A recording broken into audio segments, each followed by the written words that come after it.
Krásný podový večer, přátelé. Zdravím všechny do Allianz a já teda mám pro vás, nebo lépe řečeno vůči vám ještě jeden rest a to je zodpovězení vašich otázek, na které na konferenci nebyl čas. Takže těch otázek je poměrně hodně, takže půjdu velice stručně k věci, abyste si vy z toho mohli odnést co nejvíce. První otázka. Které podcasty poslouchat na denní bázi, třeba při jízdě do kanceláře nebo pro správné nastavení hlavy na úspěch?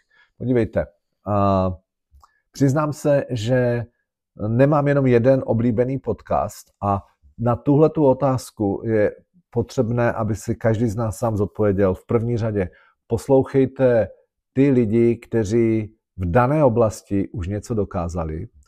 A nemusí to být samozřejmě jenom lidé, kteří pracují v pojišťovnictví, ale když potřebujete nastavit hlavu, tak jsou tam reálné výsledky, že tito lidé v oblasti psychologie nebo osobnostního rozvoje mají za sebou skvělé reference a skvělé výsledky. Za mě, kdybych měl říct pár jmen, tak jednoznačně vnímám pro mě Tonyho Robbinse, samozřejmě podmínkou je být dobrý angličtinář, protože mluví poměrně rychle. Takže Tony Robbins velice zajímavě vykládá Angličan na podcastech a to je Paul McKenna. Na Slovensku vyšly zajímavé knihy s tímto člověkem. Zabývá se především NLP, neurolingvistickým programováním. Kdo je zajímavý pokud vás zajímá to moderní nastavování mindsetu a taková ta neuropsychologie, tak doktor Joe Dispenza je taky velice skvělý. Na internetu se čím dál více objevuje jeho české verze. Tak, z českých autorů, nebo i ze slovenských mám rád Peťa Krištofoviče, který umí a je v této branži, hlavně v tom finančním poradenství doma a jde hodně velice dobře k věci. Tak. Jak a čím můžeme nejlépe motivovat i ostatní obchodní zástupce? Přátelé, na rovinu, přestaňme ty lidi kolem nás už tolik motivovat a začněme je více trénovat. To, co jsme si tam říkali, že jsou 4 pilíře naší vize. První, to je naše sebedůvěra a víra. Druhý pilíř je neakceptovatelnost, to znamená, ve chvíli, kdy opravdu jsme v situaci, kdy je neakceptovatelný stav to, co žijeme, tak ve své podstatě ta motivace přijde sama. No a problém bývá, že lidé nedostatečně věří, že mohou být úspěšní, ale v principu se mají velice dobře. No a třetí pilíř je jednoduchost, to, co jsem vám tam ukazoval, že zvedněte prst pravé ruky, zvedněte, dotkněte se nosu. Udělali jste to proto, ne, že to mělo smysl, ale protože to bylo jednoduché. Zapamatujme si, naši spolupracovníci spíše udělají něco, co je pro ně velice jednoduché a mají průměrnou motivaci, jako když je někdo velice namotivovaný, ale dáte mu velice těžký úkol. Takže za mě je nesmírně důležité, aby ten úkol, který dáváte svým lidem, aby byl pro ně dostatečně jednoduchý. A ten opět nastane když je budete více trénovat a pro ně to tím pádem bude jednoduché. Takže čím nejlépe motivovat za mě tréninkem. Tak, co vás osobně žene dopředu v momentech, kdy se vám nedaří? Tak přátelé, když se mi nedaří a opravdu ta motivace jde dolů, tak jsou to takzvaná SRO. V naší branži, v naší firmě tomu říkáme systém racionálních opatření. A není to nic jiného, než jednoduchý, konkrétní myšlenky, které vedou k rychlé aktivitě, která ti okamžitě změní emoci. Co mám na mysli? Nechce se ti telefonovat, tak si to a nedaří se ti, nemáš výsledky, tak ten systém racionálního opatření je, že okamžitě si fixuju myšlenku, že o mém životě se rozhoduje ve chvíli, kdy se mi nechce. Nebo o mém životě se rozhoduje ve chvíli, kdy se mi nedaří. A to je vlastně to opatření, které tady v té otázce je, že co mě žene dopředu v momentě, kdy se mi nedaří, že já mám systém, jak si to okamžitě připomenout. Já to mám prostě, na začátku to bylo, že jsem si to xkrát denně připomínal, tuhle myšlenku. A ve chvíli, kdy se mi do něčeho nechce, anebo když se mi nedaří, tak si řeknu, tohle je ten moment, kdy se mi nedaří, a následně mám další systém racionálního opatření. Aha, To znamená, teď musí přijít, zvedni zadek, rozum se přidá. A tohle to je velice jednoduchý systém. Když jsem pod tlakem, tak si říkám, aha, teď se rozhoduji o mém životě, teď se mám nějak zachovat, tak jdu a udělám to. Jo? Na první pohled to zní velice jednoduše a ono to i jednoduché je. To, co bývá složité, je dodržet to. Dodržet to, že si třeba na mobilu nastavím 4krát denně, že se mi objeví myšlenka o mém životě se rozhoduje ve chvíli, kdy se mi nechce. Jo?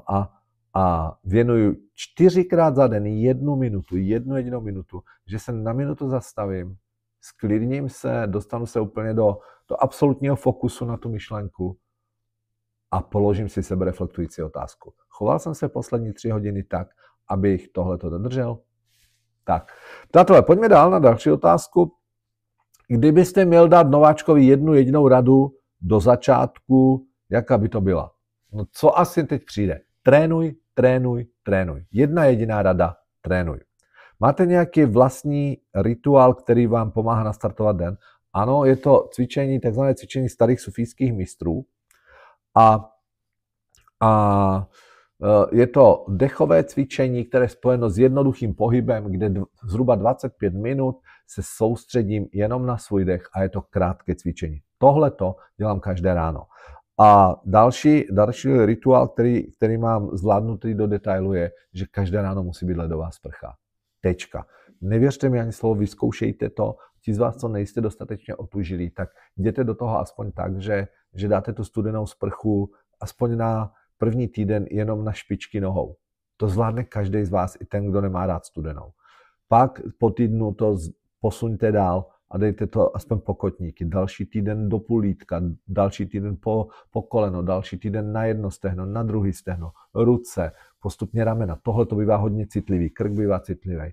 Hrudník bývá ještě dobrý, ty záda bývají citlivý. Takže postupně přidávat doslova centimetr po centimetru. Není cíl, abyste vydrželi pod tou studenou vodou 5 minut hned.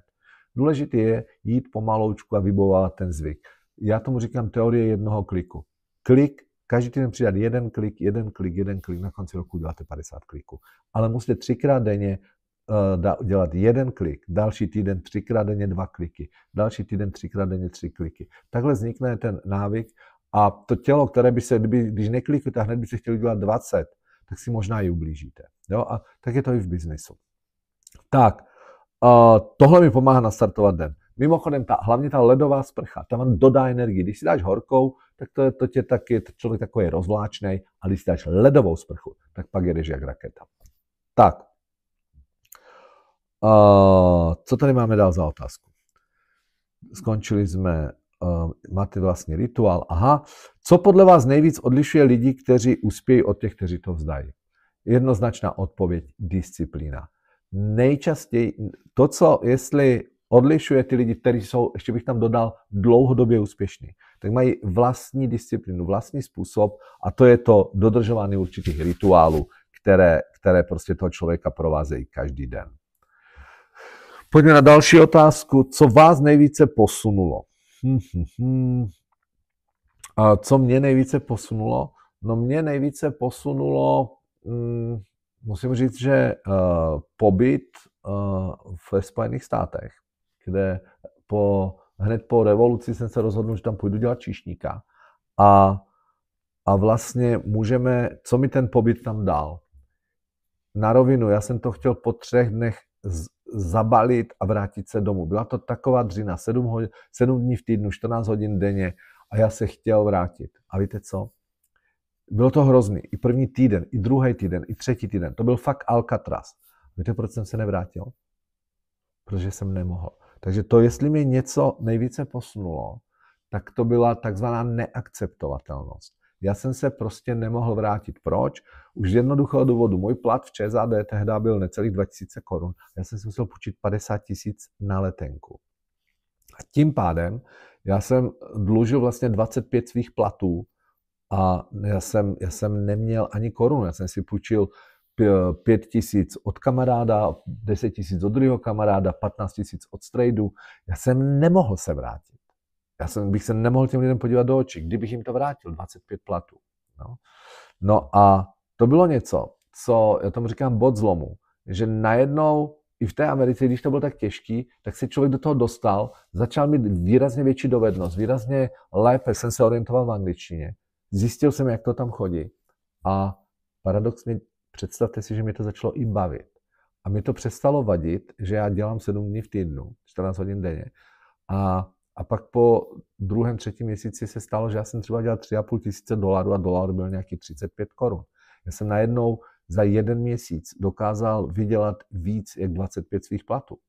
A bylo období, kdy jsem vydělal opravdu nad 100 000 korun, když to bylo v přepočtu na naše koruny. A najednou i organismus si na to zvyknul a mě to přestalo vadit. No? A to mě neskutečně posunulo pak i v tom podnikání, že člověk vydrží víc, než si myslí. Tak, jaké zvyklosti bych měl začít budovat, pokud chci dlouhodobě růst v obchodě a leadershipu? A jaké zvyklosti? Začněte obchodem, začněte pravidelně obchodovat, buďte v terénu. I vy ty z vás, kteří máte tu manažerskou budoucnost, Tomáš Baťa to velice dobře věděl a formuloval, že on učil v první řadě, jestli znáte tu jeho historii, jak tvořil to buřínkový komando, tomu říkal. A to byli mladí kluci, kteří už od střední školy museli dodržovat velice tvrdou disciplínu, museli chodit do fabriky, museli hodně sportovat, museli se velice dobře učit, několik jazyků. Ale jestli je něco učil, tak je učil obchodovat. Zásada byla, v první řadě musíš prodat sám sebe. Přátelé, vy máte jednu výhodu, máte za sebou skvělou firmu, máte za sebou Mercedes ve vaší oblasti a můžu říct, že to je A, ale stejně lidé se nebudou pojišťovat kvůli firmě, kterou zastupujete. Ale víte kvůli čemu? Ty lidé, a platí to pro jakýkoliv biznis, nejenom pro pojišťovnictví. Ty lidé to budou dělat kvůli vám. A proto extrémně důležité je naučit se v první řadě prodat sám sebe. Mojí generaci, a řekněme od teďka 40+, se učilo přesně naopak. Hele, neprodávej se tak, nechlup se, buď skromnej. A to byl přesný opak toho, co dělá úspěch v biznisu. Jestli někdo z vás v budoucnu si zaplatí a zainvestuje do osobní peníze, ne co vám zaplatí firma, ale že přijedete sem a přijedete na týden sem, abyste dohloubky zvládli ty dovednosti, o kterých jsme mluvili na konferenci, tak to bude ten z vás, který si řekne, hele, ten Petr je dobrý a ten Petr mi má co dát. Pokud tam tohle nebude, tak prostě budete čekat, až vám vaše firma zase zaplatí nějaké školení, ale nepůjdete dál. Tečka. Takže tohle to je, začněte obchodem a začněte uměním prodat sám sebe. Tak. Co je podle vás klíčem k dlouhodobé motivaci sebedůvěře? Je to ideál, je to jednoznačné. Trénink. Znovu, jen se nad tím zamyslíte, my pořád hledáme jakýsi motivační vzorce, které by měly zafungovat. Začněte trénovat, začněte to mít 2x2 a sebedůvěra přijde sama jako důsledek. Jo, to nestačí jenom stát před zrcadlem a říkat, já si věřím, jsem dobrý. A pak přijdeš a klient ti řekne, no já už mám svého finančního poradce. A ty uděláš, víte, a je to špatně. Takže když tam bude ta dovednost, jako ježdění na kole, prostě i zvládání námitek musí být něco, jako když jezdíš na kole. No, taky nepřemýšlíš, jak mám teďka zabírat, nebo když někdo z vás umí bruslit, tak nepřemýšlí do nekonečna, mám mít váhu na levé noze, na pravé noze. Prostě už hraješ ten hokej a hokejista jde střílet trestné střílení a nepřemýšlí nad tím, že když mám příklepem vystřelit, mám mít váhu na vnitřní noze nebo na vnější. Jo? Toho učili jako žáka. Dnes jde a prostě si s tím hraje. Proč? Protože to není jenom o motivaci, ale je to o tom tréninku. Jak si udržet motivaci a energii i v obdobích, kdy přicházejí neúspěchy? Hele, o tom jsme tady už mluvili a za mě je to takové to naše heslo, které už x let v naší firmě propagujeme a které zní: zvedni zadek, rozum se přidá. Jestli chceš udržet motivaci v období, kdy přicházejí neúspěchy, nebo když tě něco bolí, nebo když se ti nechce, tak si připomeň tu myšlenku, to eseročko, že o mém životě se rozhoduje ve chvíli, kdy se mi nechce, ne když se mi chce. Jo? A to je přesně o tom, že dlouhodobá motivace prostě dostaň se do pohybu. Já vždycky říkám, nechce se ti ráno jít telefonovat, chceš si sednout k tomu kafe, tak si řekni, hele, za půl hodiny si dám kafe, ale předtím musím dělat nějaký velký pohyb. A to znamená, zvednu telefon a telefonuji. Prosím vás, manažeři, co se díváte na tohleto video, tak už nikdy neřekněte svým talentům nebo svým lidem, kteří pracují pro vás, že hele, když se necítíš, tak netelefonuj. To by bylo na tebe poznat. No, když tuhletu větu řeknete někomu, kdo má náběh hypochondrie a bojí se telefonování, že netelefonuj, když tě bolí žaludek nebo hlava, no co asi ho začne bolet půl hodiny předtím, než má telefonovat. Jo? Ale naopak, hele, není ti dobře, dej si 10 telefonátů, uvidíš, žule vysetí. Možná to zní úplně drasticky a divně, ale opravdu, když se mi nedařilo, když nepřicházely výsledky, tak jsem se prostě zasoustředil na to, abych se dostal do nějaké aktivity. Tečka. A ta aktivita, při té aktivitě jsem se nezaměřoval, musím domluvit schůzku. Ne. Já jsem se při té aktivitě zaměřil na to, abych tu aktivitu udělal. Abych udělal podle metodiky, kterou mám natrénovanou a abych si co nejvíce užil, i když mě třeba bolí hlava. Ale přestal jsem se koncentrovat na to, že za každou cenu musím toho klienta zlomit. Ne, já jsem věděl, že když udělám 10 telefonátů, uleví se mi. Nevěřte mi ani slovo, vyzkoušejte to, uvidíte, dostanete se do pohybu. Prosím vás, pokud tam je opravdu nějaký psychický moment, teďka, že prožíváte ve svém životě opravdu něco těžké, tak i tak hlavně neudělejte to, že si sednete, dáte hlavu do klína a řeknete si, proč mi to ten chlap dělá, nebo proč mi to ta moje partnerka dělá, nebo proč je ten šéf takovej ke mně. Uvědomte si, že v té chvíli dáváte zodpovědnost za své pocity na jinou osobu a to dělají oběti a to vy nejste. Jste přece řešitelé svého života, jsme se o tom bavili. A já jako řešitel nepoložím si otázku, že proč se mi to v životě děje a proč zrovna já a proč je ten můj šéf takovej a proč je ten můj chlap takovej. To jsou strašně destruktivní otázky. Namísto toho si řekněte, co já teďka jdu dělat. OK, tak si klidně se na všechno vykašlete a jděte se proběhnout, zaběhat, nebo se na všechno vykašlete a udělejte něco příjemného, ale co je v pohybu. Ne, prosím vás, že se vykašlete a otevřete si flašku vína. Jo, to dělají oběti. A při té flašce vína se to pak uvolní a ještě více v tom morduješ a potom si říkáš, a proč je to je tak nespravedlivý. Jo? Namísto toho si řekni, OK, byl ke mně nespravedlivý. Já vám neříkám o tom, že ho máte omlouvat toho člověka naproti vám. A jenom si řekněte, já to dám navzdory tomu.